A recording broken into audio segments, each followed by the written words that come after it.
오늘 우리는 삶과 죽음의 경계에 대한 깊은 이야기 속으로 들어가 보려 합니다. 잠시 일상의 소음에서 벗어나 영혼의 가장 깊은 곳을 울리는 한 남자의 목소리에 귀 기울여 주십시오. 이 이야기가 여러분의 마음에 울림을 준다면 좋아요와 구독을 통해 이 은혜로운 메시지를 더 많은 이들과 나눠주시길 바랍니다.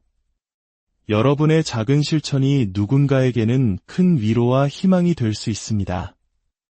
이 채널을 통해 하나님의 사랑이 널리 퍼져나가길 기도합니다. 이제 고요한 마음으로 시작하겠습니다.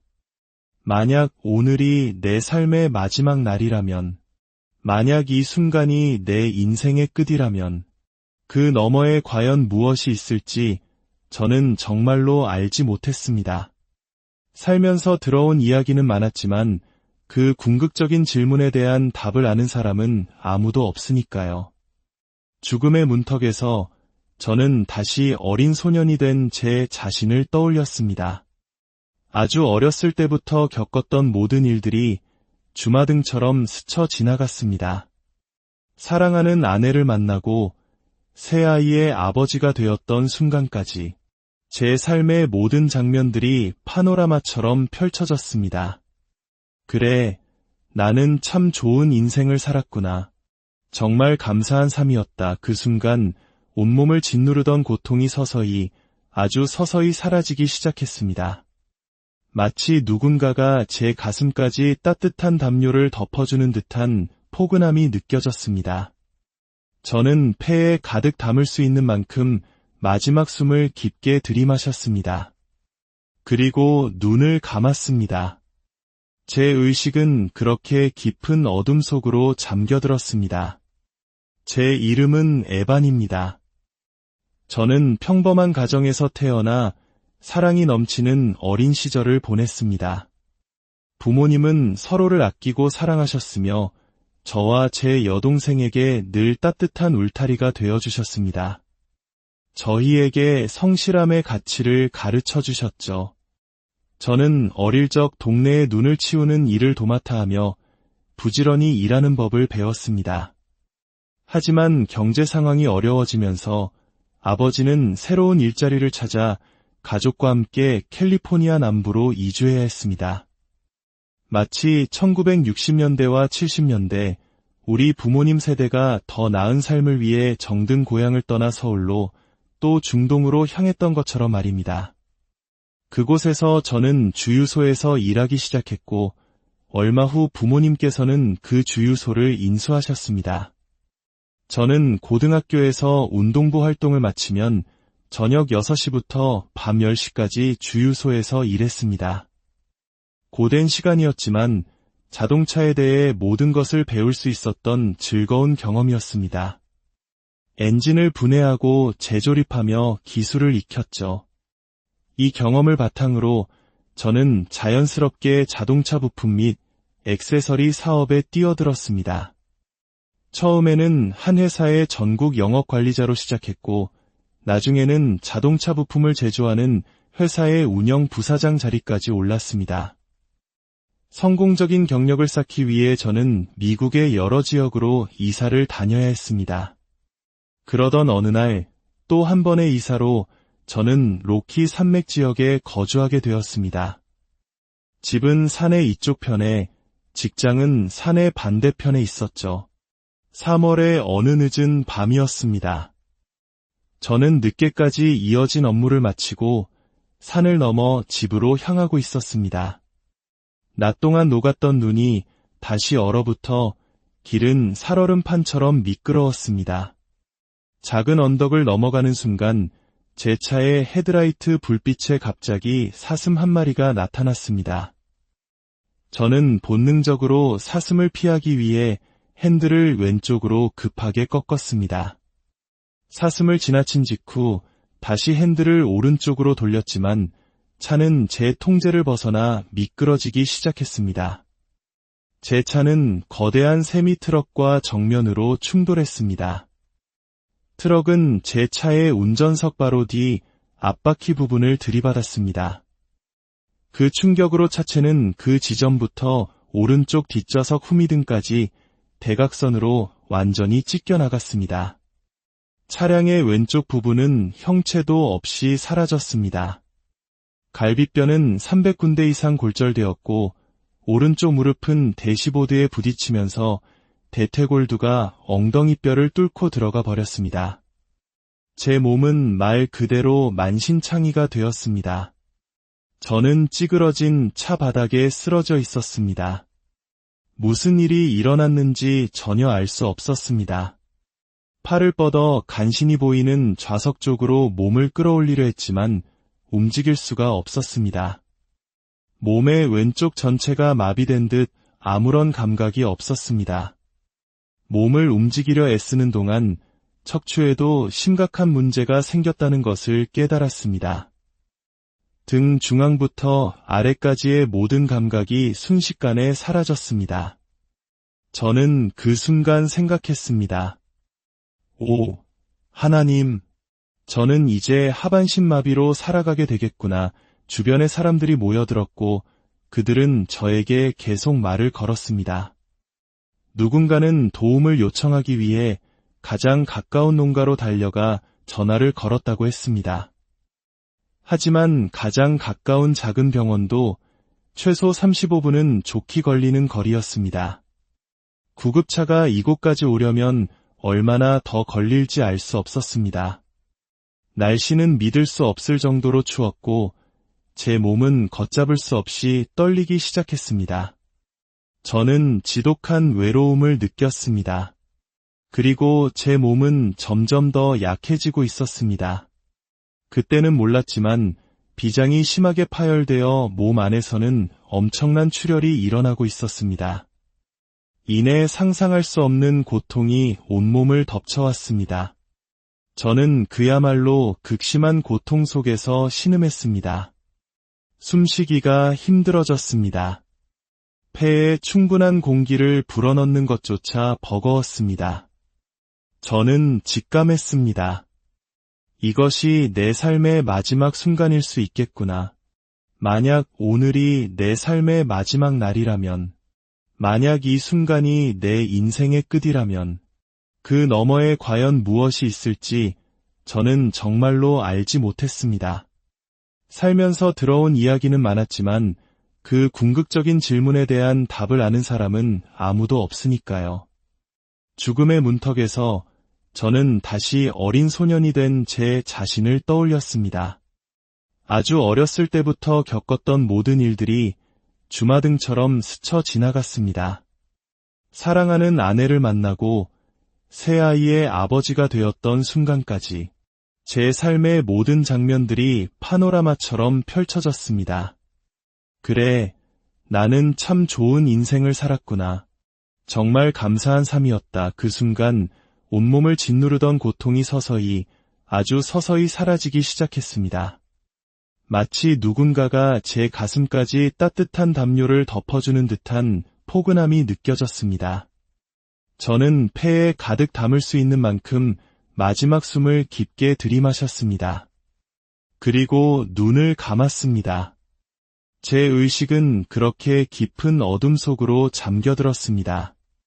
다시 눈을 떴을 때 저는 제가 한 번도 경험해보지 못한 도저히 이해할 수 없는 곳에 누워 있었습니다. 그곳의 감각은 이 세상의 어떤 것과도 달랐습니다. 마치 땅에 낮게 깔린 짙은 안개 속에 있는 듯한 느낌이었습니다. 저는 몸을 일으켜 주위를 둘러보았습니다. 그곳은 밤하늘과 같았지만 고개를 들어 바라본 하늘에는 수십억 개의 별들이 은하수를 이루며 찬란하게 빛나고 있었습니다. 믿을 수 없을 만큼 아름다운 광경이었습니다. 제가 서 있는 땅은 끝없이 펼쳐져 있었습니다. 그리고 저 멀리 빛으로 이루어진 존재들의 무리가 보였습니다. 그들은 눈부시게 밝고 순수한 흰 빛을 발하고 있었습니다. 그 무리가 저를 불렀습니다. 목소리가 들리지는 않았지만 그들의 부름이 제 마음속에 생각처럼 떠올랐습니다. 그 부름을 받아들이는 순간 제 몸은 그 빛의 존재들을 향해 아주 빠르게 나아갔습니다. 그들에게 다다르자 그들은 저를 감싸 안았습니다. 그 순간 저는 압도적인 사랑과 완전한 수용의 감정을 느꼈습니다. 그 어떤 조건도 판단도 없는 순수한 사랑이었습니다. 그것은 모든 것을 묻고 모든 것을 치유하는 근원적인 사랑이었습니다. 저는 깨달았습니다. 사랑이야말로 우주에서 가장 위대한 힘이며 이 모든 창조가 바로 그 사랑을 통해 이루어졌다는 것을. 살아생전 들어왔던 심판과 같은 개념은 그곳에 존재하지 않았습니다. 오히려 저는 무언가 특별한 일을 해낸 존재처럼 따뜻한 환대를 받았습니다. 빛의 존재들은 저를 안고 그들의 에너지와 사랑을 제게 불어넣어 주었습니다. 제 주위, 제 안, 저를 통과하는 모든 곳에 가득한 그 놀라운 사랑을 느끼며 저는 이곳이 바로 제 진정한 집이라는 것을 알았습니다. 가장 흥미로운 점은 불과 몇 분 전까지만 해도 저를 걱정하게 했던 모든 것들이 갑자기 아무런 의미도 없게 되었다는 사실입니다. 직장에서의 일, 새로운 집을 사고 낡은 집을 파는 문제, 그리고 모든 인간이 겪는 일상의 사소하고 복잡한 문제들. 그 모든 것이 한순간에 무의미해졌습니다. 그리고 저는 다음에 무엇이 오든 모든 것이 괜찮을 것이라는 깊은 평온함을 느꼈습니다. 이 3차원의 존재로서 겪어야 했던 모든 문제와 골칫거리에서 해방된 그 느낌은 정말이지 경이로웠습니다. 저는 생각했습니다. 죽는 것은 정말 쉬운 일이구나. 진짜 어려운 것은 살아가는 것이었어. 그때 제 마음속에 한 가지 생각이 떠올랐습니다.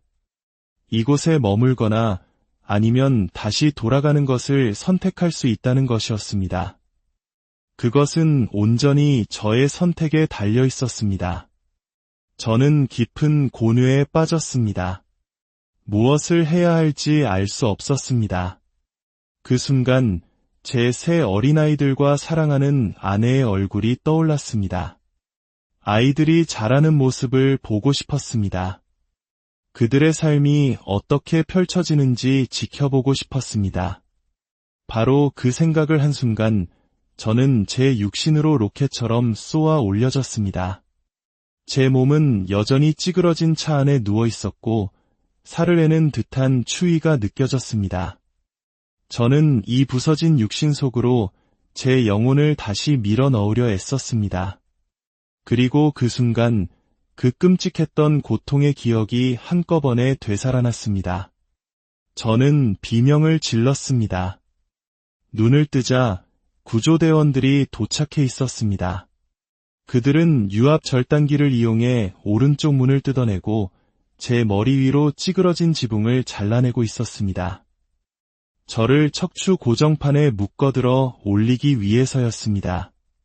그들의 작은 움직임 하나하나가 저에게는 극심한 고통으로 다가왔습니다. 4명의 구조대원이 저를 들어 올려 대기하고 있던 구급차로 옮겼습니다. 제가 이송된 곳은 산 아래에 있는 작은 병원이었습니다. 그 지역은 사고가 잦아 병원 측에서는 의료 서비스를 강화하기 위해 트라우마 팀을 구성하기로 결정했던 참이었습니다. 놀랍게도 제가 사고를 당한 그날 밤이 바로 그 트라우마 팀의 첫 공식 회의가 있는 날이었습니다.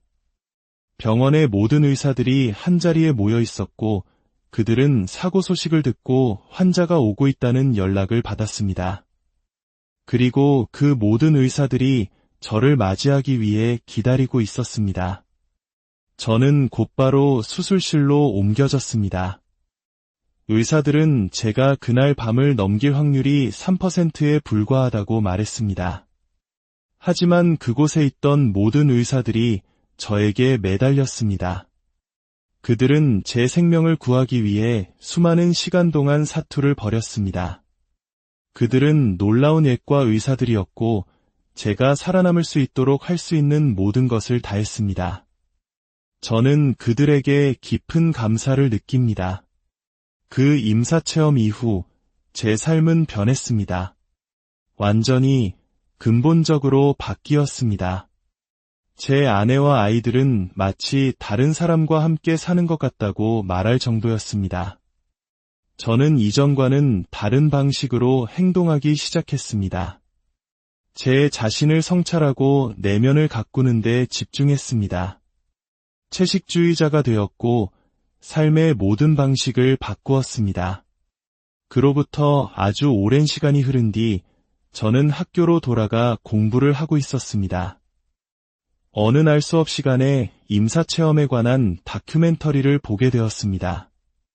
그제야 저는 제가 겪었던 일에 임사체험이라는 이름이 있다는 것을 알게 되었습니다. 저는 다른 종교들을 공부하기 시작했습니다. 사후 세계에 대해 세상의 모든 사람들이 어떻게 생각하는지 알아내고 싶다는 강렬한 열망에 사로잡혔습니다.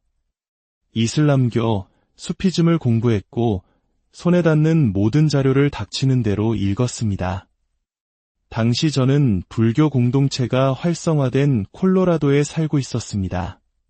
그곳에는 명상을 배우고 여러 스승들과 함께 공부할 수 있는 좋은 환경이 마련되어 있었습니다. 저는 깨달았습니다. 우리는 그저 분리된 개개의 존재가 아니라는 것을. 제가 믿었던 종교의 이원론적인 세계관은 존재하지 않았습니다. 우리는 모두 하나님의 분자이며 위대한 창조의 일부입니다. 우리 모두는 우리가 누구이든 상관없이 모두 하나로 연결되어 있습니다. 우리는 모두 같습니다.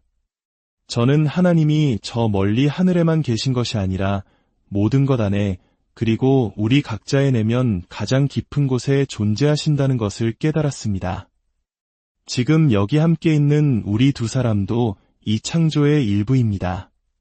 우리 사이에는 어떠한 분리도 없습니다. 그렇게 생각하기 시작하면 우리가 서로를 대하는 방식이 바뀝니다. 그 사람이 어둠 속에서 일하든 빛 속에서 일하든 상관없이 있는 그대로를 받아들이게 됩니다. 그 모든 것이 창조의 일부이기 때문입니다. 하나님을 찾기 위해 저 멀리 어딘가로 갈 필요가 없습니다. 하나님은 바로 당신의 내면에서 발견할 수 있습니다. 온 세상을 헤매며 하나님을 찾으려 애쓸 필요가 없습니다. 결국 당신은 집으로 돌아와 하나님께서 언제나 당신 안에 함께 계셨다는 사실을 깨닫게 될 것입니다. 그날 밤 제가 죽음의 문턱을 넘어갔을 때 저는 우리가 결코 진짜로 죽지 않는다는 것을 깨달았습니다.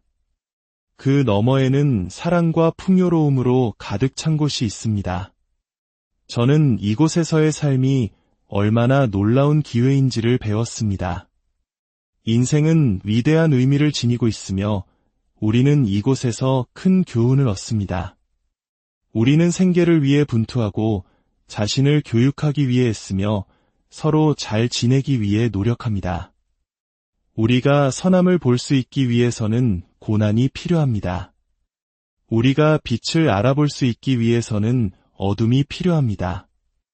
우리가 어디서 왔는지 그리고 그곳이 얼마나 멋진 곳인지를 알기 위해서는 바로 지금 이곳에서의 경험이 필요합니다. 이 삶이라는 놀라운 기회를 온전히 껴안고 우리가 할 수 있는 한 최선을 다해 모든 것을 배우고 경험하십시오.